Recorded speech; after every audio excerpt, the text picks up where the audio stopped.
একজন অভিনেতার জীবনে রবীন্দ্রনাথ ঠাকুরের কোনো একটা সৃষ্টিতে কাজ করতে পারা হচ্ছে তার ভাগ্যের ব্যাপার।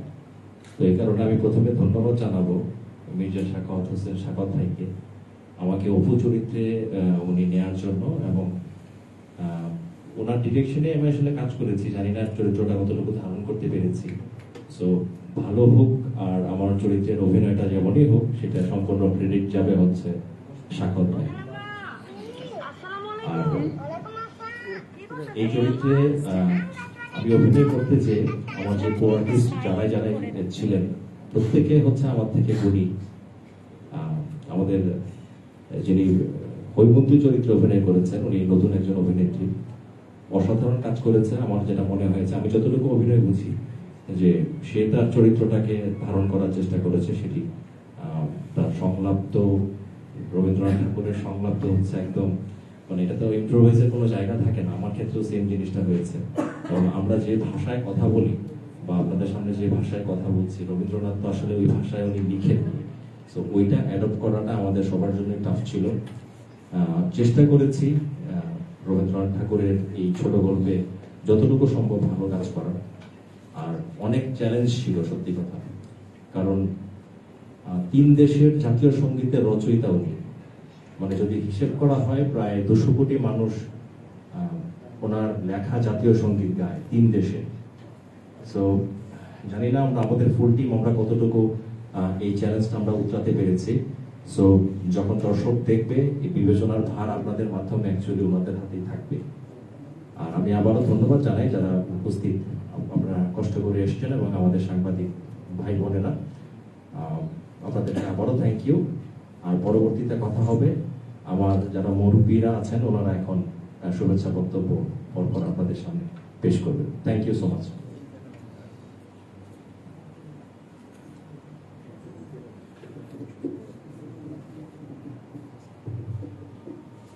এখন বক্তব্য রাখবেন আমাদের অনুষ্ঠানের বিশেষ অতিথি, ঢাকা সাংবাদিক ইউনিয়নের নির্বাচিত সভাপতি সাজ্জাদ আলম খান তপু।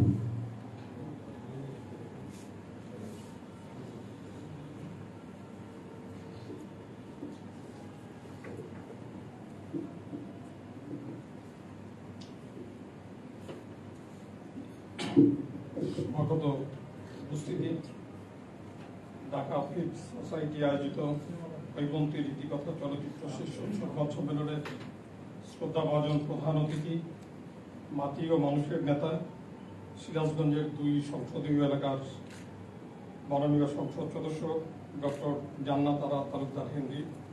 উপস্থিত আছেন খ্যাতিমান রবীন্দ্রসঙ্গীত শিল্পী এবং রবীন্দ্রসঙ্গীত সম্মেলন পরিষদের সাধারণ সম্পাদক অধ্যাপক লিলি ইসলাম।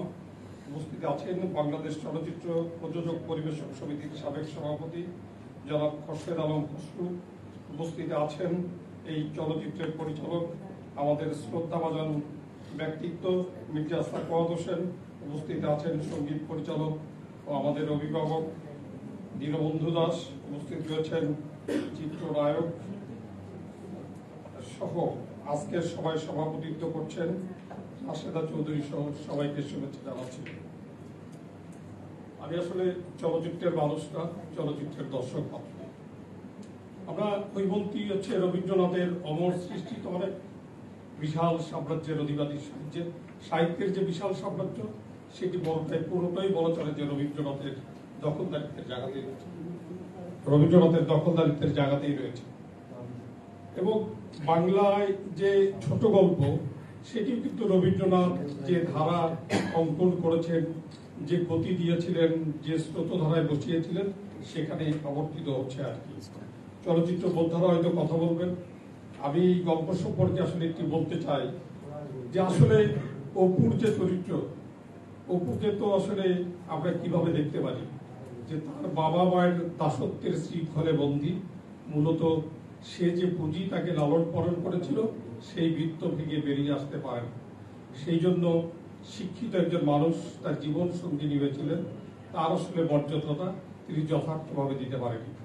বাংলাদেশের এই সমাজ বাস্তবতায় এই অপুর চরিত্রের মতো পৌরুষবিহীন অবস্থান কিন্তু আসলে খুঁজলে আমাদের আশেপাশেই হয়তো পাওয়া যেতে পারে। সেই সামগ্রিক বিবেচনায় হয়তো হৈমন্তী রীতিকথা আমাদেরকে উজ্জীবিত করতে পারে। সমাজের যে চরম বঞ্চনা, বৈষম্য এবং নারীর প্রতি আমাদের দৃষ্টিভঙ্গিকে প্রসারিত করে আধুনিক মনস্ক হওয়ার যে গতিধারা, সেখানে আসলে এটি আসলে আমাদেরকে এগিয়ে নিয়ে যেতে পারে। আমি এই বিষয়ে বেশি কিছু বলতে চাই না। আমি মূলত বিশ্বাস করি যে আসলে সম্পত্তি হওয়ার খুব বেশি কি প্রয়োজন রয়েছে, সম্পদে রূপান্তরিত হওয়ার একটি যুগ চলছে এখন। আসলে মানুষ সম্পদশালী হবে তার জ্ঞানে, তার মেধায়, তার মননে, তার দায়িত্বশীলতায় ও মানবিকতায়। আমরা এই গল্পে কিন্তু সে ধরনের ইঙ্গিতের জায়গাটাও পেয়েছি। সম্পত্তি ও সম্পদের যে বিভাজন, সেটিও আসলে স্পষ্ট করেছিলেন রবি ঠাকুর এখানে আর কি। আমরা এই যে চলচ্চিত্রের যে প্রজ্ঞাপন যে পরিচালক রয়েছেন, তার যারা সহযাত্রী সহযোগী যারা ছিলেন, তারা অবশ্যই ইতিহাসের প্রতি দায়বদ্ধ থেকেছেন এই বলে যে রবীন্দ্রনাথের মতো সরল বিশ্বাসে তারই বক্তব্যকেই তো তারা ধারণ করেছেন, সেটি আসলে সমাজে নতুন করে আসলে তুলে ধরবার চেষ্টা করেছেন। সেই সততা দৃষ্টতার সাথেই যে বক্তব্য এই সমাজে তারা উপস্থিত করার চেষ্টা করেছেন, তা থেকে আসলে নতুন প্রজন্ম নতুন করে আসলে নারী পুরুষের বিভাজন, পুঁজির দাসত্বের জায়গা এবং সংস্কৃতিতে পিছিয়ে থাকা পৌরুষের যে অবস্থান, যে কৌলিন্য তৈরি হওয়ার যে শব্দ, সেটিকে যদি জাগিয়ে তুলতে পারে এই চলচ্চিত্র, তার ইতিহাসের পাঠদারে হয়তো অনেক দিন জেগে থাকবে, বেঁচে থাকবে এবং আমাদের জাগিয়ে তুলতে সহযোগিতা করবে। এই আয়োজনে আমার বন্ধু সতীর্থ স্বজন মোহাম্মদ আব্দুল হামিদ আমাকে আমন্ত্রণ জানিয়েছিলেন, এখানে কথা বলবার সুযোগ তৈরি করে দিয়েছিলেন। আপনাদের সকলের প্রতি সেই জন্য কৃতজ্ঞতা জানাচ্ছি। ভালো থাকবেন, সুস্থ থাকবেন। আসুন বৈষম্যহীন সমাজ নির্মাণে চলচ্চিত্র একটি গণমাধ্যমের এই যে শক্তিশালী ধারা, এই ধারা আরো চিরজাগরুক হয়েছে। সবাইকে ধন্যবাদ।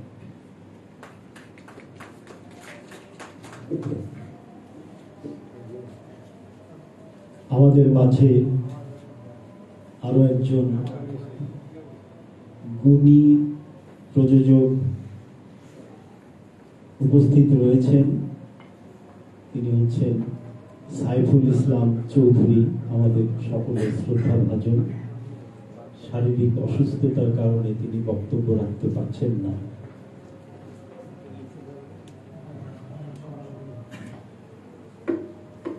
বন্ধুগণ, এখন বক্তব্য রাখবেন চলচ্চিত্র প্রযোজক সমিতির সভাপতি খোরশেদ আলম খসরু।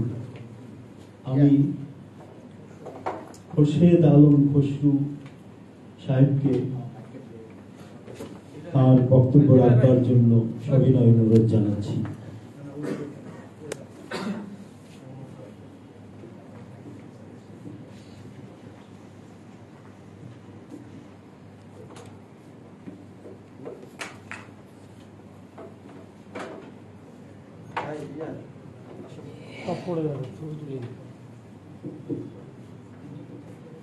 উপস্থিত প্রধান অতিথি ডক্টর জান্নাতারা তালুকদার কেন্দ্রী, মাননীয় সংসদ সদস্য সহ মঞ্চে উপবিষ্ট অতিথিবৃন্দ, সামনে উপবিষ্ট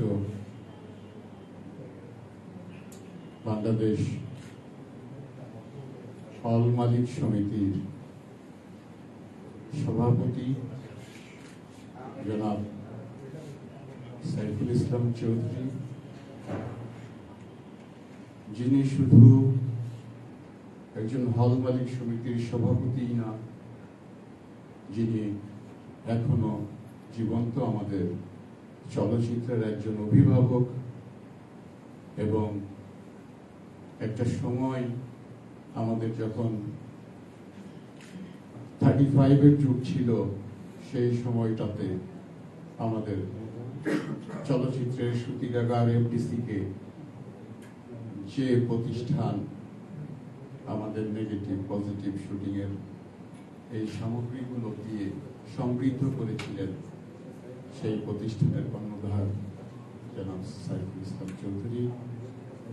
আমাদের মঞ্চে আছেন রাশেদা চৌধুরী, আমাদের একজন বিশিষ্ট এবং গুণী অভিনেত্রী, যিনি দীর্ঘদিন ধরে আমাদের চলচ্চিত্রে কাজ করে যাচ্ছেন। নতুন নবাগত চিত্রনায়িকা ঐশী এবং চিত্রনায়ক আমাদের অত্যন্ত প্রিয় ছোট ভাই, যিনি আমি এই হৈমন্তীর ইতিকথা চলচ্চিত্রটি সেন্সর বোর্ডের মেম্বার হওয়ার সুবাদে আমি দেখেছি অলরেডি। সবাই রবীন্দ্রনাথের এই হৈমন্তী নিয়ে কথা বলেছেন, সাহিত্য নিয়ে কথা বলেছেন, গল্প নিয়ে কথা বলেছেন। আমি বলছি যে মির্জা সাকওয়াত, যিনি হচ্ছেন যে একজন চলচ্চিত্র আন্দোলনের, আমি বলবো একজন প্রথম সারির একজন যোদ্ধা, যিনি তার সমস্ত মেধা মনন দিয়ে সমস্ত কিছু, জীবন যৌবন সবকিছুই চলচ্চিত্রের পিছে যিনি ব্যয় করছেন, সেই যোদ্ধা। আমি তাকে দেখেছি দীর্ঘদিন ধরে আমি তাকে দেখছি। তার প্রথম চলচ্চিত্র থেকে আমি তার হচ্ছে যে সহযোদ্ধাই বলা যায়, যে তার সাথে আমি আছি সবসময়। তাকে মানে মানসিক সাপোর্ট থেকে শুরু করে যখন যেখানে যা প্রয়োজন তার আমাকে বলেছে, আমি যথাসাধ্য চেষ্টা করেছি তার পাশে থাকার জন্য। সেই হরিজন থেকে শুরু করে, সেই হরিজন এটা তো একটা বিশাল একটা সিনেমা ছিল, যে সিনেমা সমাজের নিগৃহীত বা সমাজের নিচু শ্রেণীর যে হরিজন সম্প্রদায় ছিল, তাদের নিয়ে যে চলচ্চিত্র নির্মাণ হয়েছিল। আপনারা হয়তো অনেকেই দেখেছেন হরিজন, কিন্তু হরিজন একটা ফ্যান্টাস্টিক চলচ্চিত্র ছিল, যে চলচ্চিত্রের সেই সময় বিশাল আলোচিত এবং সেই সময় শীর্ষে থাকা তারকা ফেরদৌস, এখন যিনি সংসদ সদস্য, এবং পপি, সবাই জাতীয় চলচ্চিত্র পুরস্কারপ্রাপ্ত আর্টিস্ট কাজ করেছিল। এত বিগ কাস্টিং নিয়ে তিনি তার প্রথম চলচ্চিত্র করেছিলেন। তারপরে ভাঙন করেছেন, সেটাও দেখেছি। তারপরে আরেকটি চলচ্চিত্র তিনি করেছেন, আর এটাও এই হৈমন্তীর ইতিকথা দেখেছি। এত সুন্দর মেকিং, আসলেই হচ্ছে যে যেটা বলা যায় যে সাকওয়াত ভাইয়ের সিনেমার যে সেন্স, খুবই ভালো সেন্স সিনেমার। তিনি সিনেমায় খুব সুন্দরভাবে এই হৈমন্তী, এই ছোট গল্পকে তিনি চিত্রায়ন করেছেন এবং খুব সহজভাবে, যেটা আমাদের তবু ভাই বলে গেলেন, খুব সহজভাবে সমাজের এই যে আমাদের এই নারীদের প্রতি কিছু কিছু সমাজের বা কিছু কিছু শ্রেণীর লোকজনের যে নারীদের প্রতি একটা অবিচার বা তাদের প্রতি যে অন্যায় করা হয়েছে, তার একদম সুন্দর পরিস্ফুটন করেছেন তিনি তার এই চলচ্চিত্রে, যেটা দর্শকরা দেখলে নিশ্চয়ই তাদের এই চলচ্চিত্র দেখে তারা আনন্দ পাবেন এবং তারা হচ্ছে যে এই চলচ্চিত্রটি খুব এনজয় করবেন। খুব ভালো নির্মাণ হয়েছে। আর আজকে এই যে চলচ্চিত্র নির্মাণ করেছেন সাকওয়াত ভাই, একটি চলচ্চিত্র কিন্তু আমি হচ্ছে যে গল্পের আর হচ্ছে সিনেমার দিকে যাচ্ছি না। আমি হচ্ছে যেহেতু প্রযোজকদের স্বার্থ নিয়ে কাজ করি, প্রযোজক সমিতি করি, প্রযোজক সমিতিতে নেতৃত্ব দিচ্ছি, সেই জন্য আজকে এরকম একটা ডায়াসে আমাদের মাননীয় এমপি মহোদয়, যিনি সংস্কৃতি মন্ত্রণালয়ের হচ্ছে স্ট্যান্ডিং কমিটির মেম্বার, যিনি আমাদের চলচ্চিত্রের সাথেও তার একটা যোগসূত্র আছে, সেটা হচ্ছে যে আমাদের চলচ্চিত্র, একটি চলচ্চিত্র কিন্তু যদি তার ঠিক মতো, বাংলাদেশে যদি তার ঠিক মতো তার রাইট থাকে, তার হচ্ছে কপিরাইট ঠিক থাকে, বা তার যদি হচ্ছে যে এই তার চলচ্চিত্রটি যদি কোনো অবস্থাতে পাইরেসি না হয়ে যায়, তো সেই চলচ্চিত্র কিন্তু আজীবন এই একজন প্রযোজককে বাঁচিয়ে রাখে। সেই অর্থে সংস্কৃতি মন্ত্রণালয় কিন্তু কপিরাইট সমিতি আমাদের দিয়েছে। সেই কপিরাইট সমিতি আমরা চেষ্টা করছি, আমি কপিরাইট সমিতির সভাপতি। আমাদের চলচ্চিত্রের, একটি চলচ্চিত্রের কপিরাইট যদি আমাদের এই সমিতি যদি আমরা আমাদের আপনার হচ্ছে যে অবগতির জন্য জানাচ্ছি যে কিছু কিছু চলচ্চিত্র, কিছু কিছু চ্যানেল সারাদিন এই বাংলা চলচ্চিত্র হচ্ছে আমাদের এই সিনেমাগুলো আমাদের মালিকের সাথে যোগাযোগ না করে, প্রডিউসারের সাথে যোগাযোগ না করে তারা সারাদিন বিভিন্ন চ্যানেলে চালাচ্ছে, লোকাল ডিশে চালাচ্ছে, 5 টাকা 10 টাকা 15 টাকা করে একটা সিডি কিনে এনে বাজার থেকে আমাদের এই চলচ্চিত্রগুলো, পাইরেসি চলচ্চিত্রগুলি সারাদিন চালাচ্ছে।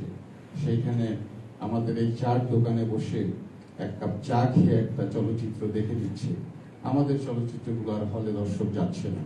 সেই জায়গাগুলোতে আমরা চলচ্চিত্রের প্রযোজক যারা, আমরা যে লগ্নি করি চলচ্চিত্রে, আমরা ব্যাপকভাবে আমরা ক্ষতিগ্রস্ত হচ্ছি। আমাদের এখন যে অবস্থা এসছে যে আমাদের চলচ্চিত্রের প্রযোজকই পাওয়া হচ্ছে যে খুব কঠিন হয়েছে, কারণ হচ্ছে এই পাইরেসির কারণে।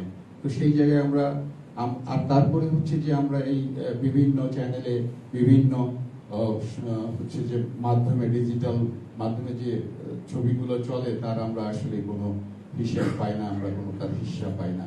আমাদের হচ্ছে সত্য, আমাদের যে কপিরাইটেড আমাদের যে সত্য আছে সেইটার আমরা হিসাব পাই না, আমাদেরকে দেওয়া হয় না, যদিও আমরা সমিতি চেষ্টা করছি। তো আমি আজকের এই অনুষ্ঠান থেকে আমি মাননীয় সংসদ সদস্য ওনার দৃষ্টি আকর্ষণ করব যে আপনি যেহেতু আপনি সংস্কৃতি মন্ত্রণালয়ের কপিরাইট সংস্কৃতি মন্ত্রণালয়ের আওতায়, আপনি আমাদের এই বিষয়টা চলচ্চিত্রের অন্তত কপিরাইট মেধাস্বত্বের যে বিষয়গুলো আছে এগুলো নিয়ে আপনি একটু কথা বলবেন। অন্তত এই চলচ্চিত্রের আমাদের যদি আমাদের এই হচ্ছে যে আমাদের এই আমরা এই মেধাস্বত্ব এবং আমাদের এই কপিরাইট যদি আমরা আমাদের ঠিক থাকে, তাহলে আমরা কিন্তু চলচ্চিত্রের প্রযোজকরা বেঁচে যেতে পারি। তো আর বেশি কিছু বলবো না। আমার ছোট ভাই ও খুবই ভালো অভিনয় করেছে, ঐশিক অভিনয় ভালো করেছে এবং শওকত ভাই ভালোভাবে বানিয়েছেন, খুব সুনিপুণ ভাবে। চলচ্চিত্রটির হচ্ছে যে ব্যবসা হচ্ছে ব্যবসার জন্য ভালো করে বা ব্যবসা সফল চলচ্চিত্র হয়, এবং এই ছবি যারা চলচ্চিত্র পরিচালক, প্রযোজক এবং কলাকুশলী সবারই সাফল্য কামনা করে আমি শেষ করছি। ধন্যবাদ সবাইকে।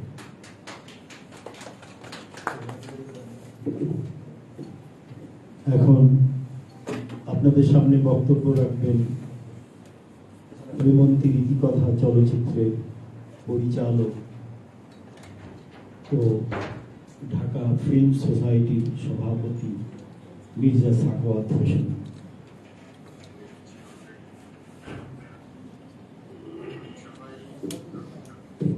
শুভ সন্ধ্যা। আমি আজকে খুব আনন্দিত, কৃতজ্ঞ যে অতিথি হিসেবে যাদেরকে নিমন্ত্রণ করেছিলাম ওনারা সকলেই উপস্থিত হয়েছে, এবং খুব কষ্ট করে সাংবাদিক বন্ধুরা এসছেন আমাদের এই চলচ্চিত্র সাহিত্য নির্ভর একটি চলচ্চিত্র, জীবন নির্ভর একটি চলচ্চিত্রের নিউজ কাভারেজ করার জন্য। তো আজকের অনুষ্ঠানের সম্মানিত সভাপতি, প্রখ্যাত অভিনেত্রী, আমার প্রিয়জন রাশেদা চৌধুরী, প্রধান অতিথি হিসেবে উপস্থিত আছেন তিনি আমার একটু আঞ্চলিক পরিচয় দিই, যদি অঞ্চল হয়ে যায়, সেটা আমার বাড়ি সিরাজগঞ্জ, এবং এখানে যারা উপস্থিত আছেন অধিকাংশ অতিথি বাড়ি কিন্তু সিরাজগঞ্জ, কিন্তু অনেক বরেণ্য মানুষের বাড়ি সিরাজগঞ্জ। যদি প্রথম চলচ্চিত্রের কথা বলি, মুখ ও মুখোশ, যারা ডিস্ট্রিবিউশন করেছিলেন, সেই পরিবারের সন্তান আমাদের সাইফুল ইসলাম সাইফুল ভাই, ওনার বড় ভাই মোশাররফ করিম মোশাররফ হোসেন চৌধুরী, আমাদের সাইফুল ইসলাম চৌধুরী, ওনারা বাংলাদেশের চলচ্চিত্রের সূচনা লগ্ন থেকে ছিলেন। কাজে এমন একজন বরেণ্য ব্যক্তি, আমি ওনাকে অনুরোধ করলাম যে ভাই কিছু বলেন। উনি বলতে পারছেন না বয়সের কারণে, ওনার প্রতি শ্রদ্ধা জানিয়ে আমি বলছি যে শুধু চলচ্চিত্র পরিচালক, বিখ্যাত পরিচালক যাদের বাড়ি সিরাজগঞ্জ এমন আছে 24 জন, যাদের নিয়ে আমরা গর্ববোধ করতে পারি।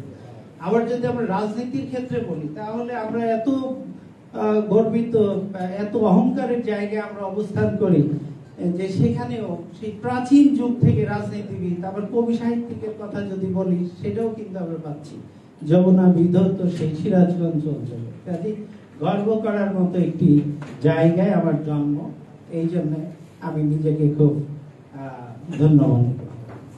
তো আমাদের এখানে আজকে যিনি প্রধান অতিথি, ডক্টর জান্নাতারা হেনরি, মাননীয় এমপি, এবং উনি সংস্কৃতি বিষয়ক মন্ত্রণালয়ের স্থায়ী কমিটির সদস্য। উনি আমাদের সিরাজগঞ্জের শীর্ষ পর্যায়ের জাতীয় নেতা ছিলেন। ওনার শ্বশুর মোতাহার হোসেন তালুকদার, যাকে বঙ্গবন্ধু মোতাহার মাস্টার বলতেন। তিনি স্বাধীনতা যুদ্ধ থেকে শুরু করে বহু অবদান, তার আজীবন তিনি মানুষের জন্য কাজ করে গেছেন। এমন একটা পরিবারের তিনি সদস্য।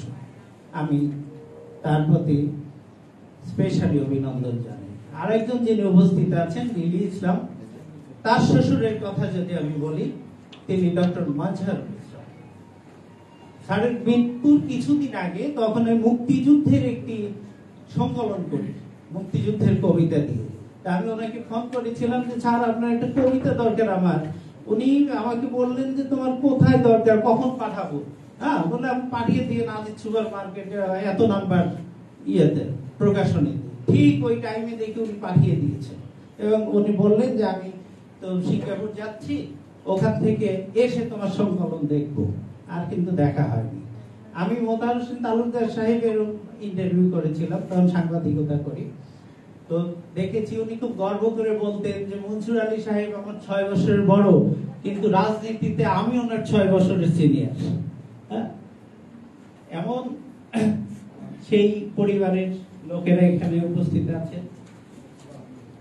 আর চলচ্চিত্রে খসরু ভাই আমার বন্ধু, অভিভাবক, এবং অত্যন্ত, আমি যদি বলি যে চলচ্চিত্রে আমার একটি লোক আছে, সেটা হলো খসরু ভাই।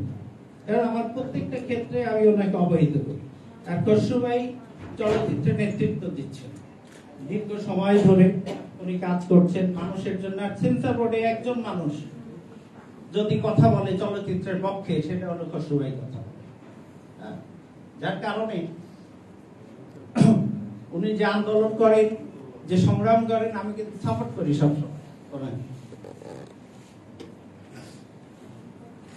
আমাদের বাংলাদেশ ফেডারেল সাংবাদিক ইউনিয়নের সভাপতি আমাদের তপুকে নিয়ে আমরা অহংকার করি যে আমাদের একজন তপু আছে। আজকে যে আমার সাংবাদিক বন্ধুরা এখানে উপস্থিত হয়েছে, সেটা তপুর কারণে।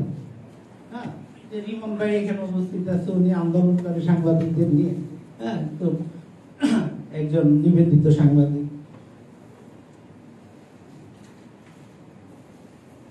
আমাদের হামিদ ভাই, যিনি ঢাকা ফিল্ম সোসাইটির সাধারণ সম্পাদক, আজকে এই আয়োজনের পুরো কৃতিত্ব ওনার। এবং আমাদের মুরব্বী দিনুদা হৈমন্তী রীতিকথা চলচ্চিত্রের সঙ্গীত পরিচালক। অত্যন্ত দক্ষতার সঙ্গে তিনি গানগুলো করেছেন। অনেক বিখ্যাত শিল্পী এখানে গান গেয়েছেন। যাতে আমাদের মাননীয় এমপি মহোদয় কিন্তু একজন বিখ্যাত রবীন্দ্রসঙ্গীত শিল্পী। আবার আমাদের মাননীয় বিশেষ অতিথি লিলি ইসলাম, উনি জগৎ বিখ্যাত একজন রবীন্দ্রসঙ্গীত শিল্পী। তো আমরা এই বরেণ্য শিল্পীদেরকেও আমরা এখানে পেয়েছি রবীন্দ্রনাথের চলচ্চিত্রের প্রচার অনুষ্ঠানে। বলবো যে পরিচিতি অনুষ্ঠান। তো সেখানে আমি আসলে সবকিছু গুছিয়ে বলতে পারছি না হয়তো। আজকে আমার এখানে উপস্থিত আছে সাইফ খান, রাশেদা আপা, যে হৈমন্তী চলচ্চিত্রে গৌরী শঙ্করের ভূমিকায় অভিনয় করেছেন আমাদের খলিলুর রহমান কাদেরী, একজন প্রখ্যাত অভিনেতা। সবাই ভালো করেছে। আরেকটা জিনিস হলো যে এই যে আমাদের চিত্রনায়িকা ঐশী সবার শেষ প্রায় তখন এসছে, তাকে অভিনন্দন। আজকে কিন্তু এই চলচ্চিত্রের মধ্যে দিয়ে আমরা কিন্তু একটা শিরোনাম করেছি যে ঐশী হৈমন্তী রীতিকথার মধ্যে দিয়ে তার অভিষেক পর্ব। যে কোনো কারণে, অনিবার্য কারণবশত তার আসতে দেরি হয়ে গেছে। ও খুব পাঞ্চুয়াল আর্টিস্ট হিসেবে ওকে সবসময় আমরা খুব করে পেয়েছি। আরেকটি জিনিস আমাকে সত্যি কথা যেটা বলতে হয় সেটা হলো যে আমি এর আগে যখন হরিজন তৈরি করি তখন সাম্প্রদায়িকগত কিছু বিপদে পড়েছিলাম। হ্যাঁ, এবার রবীন্দ্রনাথের গল্প নিয়ে আমি করেছি, পোস্ট দেয় অনেকে, আমাকে পোস্ট দেয় যে ভাই আপনাকে হিন্দু হয়ে গেলেন। হ্যাঁ, এই যে সাংঘাতিক একটি জিনিস, এই যে জায়গাটা অনেকে বলে রবীন্দ্রনাথ ঠাকুর নোবেল পেয়েছেন 1913 সালে, তখন কাজী নজরুল ইসলামের বয়স কত, 13 বা 14 বছর। কিন্তু এইটা আমাকে অনেকেই জিজ্ঞেস করে যে কাজী নজরুল ইসলাম কিন্তু ওই যে তার ভাগ্নির সাথে কার সাথে বিয়ে দিয়ে কি খাওয়ায় মাথা টাথা নষ্ট করে রবীন্দ্রনাথ নোবেল পুরস্কার নিয়েছে, এই ধরনের কথাও বলে। তো যাই হোক, আমি কিন্তু এই চলচ্চিত্রটা ভেবেছিলাম যে আর সাহিত্য নির্ভর, জীবন নির্ভর চলচ্চিত্র নিয়ে যেহেতু আমি কাজ করি, আমি নাটকও তাই করেছি, অসংখ্য নাটক করেছি। ঢাকা ভেতরে নাটক লিখি প্রায় 30 বছরের উপরে, বাংলাদেশ টেলিভিশনে নাটক লিখি তাও 2 যুগের উপরে, অসংখ্য মঞ্চ নাটক লিখেছি, করেছি। আমি থিয়েটার ব্যতিক্রমের সদস্য ছিলাম, স্কুল অফ অ্যাক্টিং এর ছাত্র ছিলাম। যাই হোক, মিউজিক স্কুলে পড়াশোনা করছি। এই বিষয়গুলো নিয়ে এটা তো আমার খুব দুর্বল জায়গা, এই সাহিত্যের জায়গাগুলো। তারপরেও পারিবারিক সামাজিক কারণেই আমি এই চলচ্চিত্রটা, রবীন্দ্রনাথের চলচ্চিত্র গল্প করতে খুব সাহস পাচ্ছিলাম না।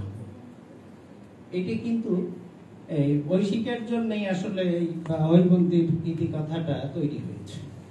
হ্যাঁ, আমি অন্য একটি গল্প করতে চেয়েছিলাম, ও বললো যে না, আমরা একটি চলচ্চিত্র করি, সেটা রবীন্দ্রনাথের এবং হৈমন্তীর ইতিকথাই করবো, কারণ দর্শক পাওয়া যাবে না, এই দেশে লোক পাওয়া যাবে না, তবু হোক না, রবীন্দ্রনাথের একটি কাজ হোক। কাজে এই ক্ষেত্রটাতে ওকে ধন্যবাদ দেব, অনুপ্রাণিত হয়েছি আমি। তো যাই হোক, আপনাদের আর বিরক্তির কারণ হতে চাই না, হয়তো অনেক কথা বললাম। আমার কথা বলার কথা ছিল অনেক আগে, যে আমি প্রথম দিকে কথা বলবো, কিন্তু কেন যে মানসিকভাবে বলতে পারছিলাম না। তারপরে আবার যে জিনিসটা কাজ করছিল, কদিন থেকে আমি একটু খুব অসুস্থ।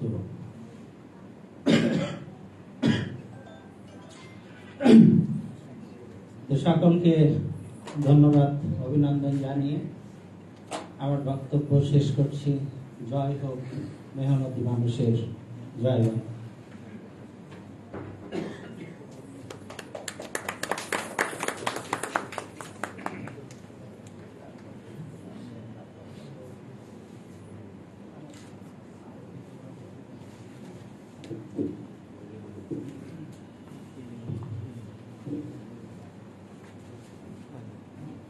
আমাদের মাঝে এই মাত্র উপস্থিত হয়েছেন হৈমন্তী রীতিকথা চলচ্চিত্রের কেন্দ্রীয় চরিত্র অর্থাৎ নায়িকা চরিত্রে যিনি অভিনয় করেছেন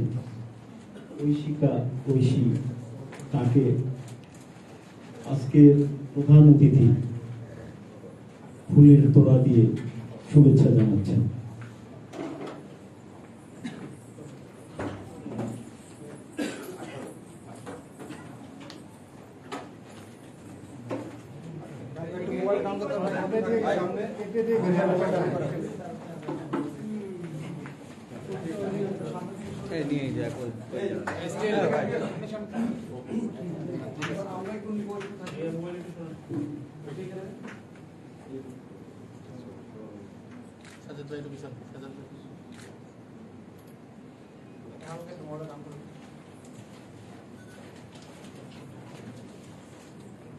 এবার ঐশিকা ঐশী তার অনুভূতি ব্যক্ত করবেন।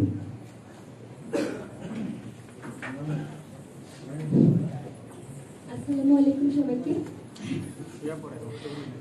আমার মনে হচ্ছে যে তিনি আমাদের সব প্রিয় মুখগুলো, সব ভালোবাসার মানুষগুলো আজকে এখানে উপস্থিত হয়েছে। সবাইকে অনেক ধন্যবাদ। অনেক কষ্ট করে আপনারা আমাদের ডাকে সাড়া দিয়ে এসেছেন, এই জন্য আন্তরিকভাবে কৃতজ্ঞতা জানাচ্ছি।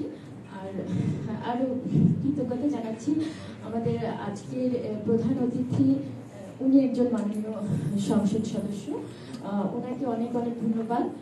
এবং বিশেষ অতিথিবৃন্দ যারা আছেন, লিলি আপা আছেন, খুরশেদ আলম খসরু ভাইয়া আছেন, তাছাড়া আমাদের হৈমন্তী চলচ্চিত্রের যে সিনিয়র পার্সোনালিটি যারা ছিলেন তারা আছেন, সবাইকে আমি কৃতজ্ঞতা জানাচ্ছি আসার জন্য। এবং সাংবাদিক ভাইরা যারা আছেন, আপনাদের প্রতি আমার অপরিসীম ভালোবাসা, কৃতজ্ঞতা, সালাম, শ্রদ্ধা। কারণ সবসময় আপনারা প্রতিটা আর্টিস্টের সঙ্গে থাকেন এবং প্রতিটা ফিল্মের সঙ্গে আছেন, এই জন্য আপনাদেরকে অনেক কৃতজ্ঞতা জানাচ্ছি। এবং আমাদের ডাকে সাড়া দিয়ে আজকে এখানে এসেছেন, এই জন্য আমি খুব খুব খুব আন্তরিকভাবে ধন্যবাদ জানাচ্ছি।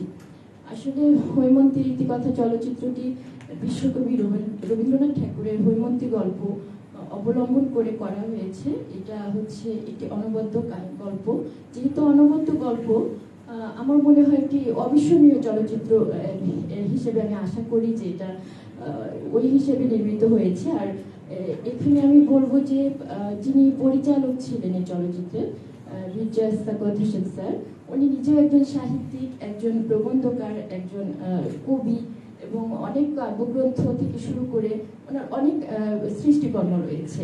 তো সেখান থেকে আমার ইচ্ছে ছিল ছোটবেলা থেকেই যে আমি রবীন্দ্রনাথের একটি কাজ করব।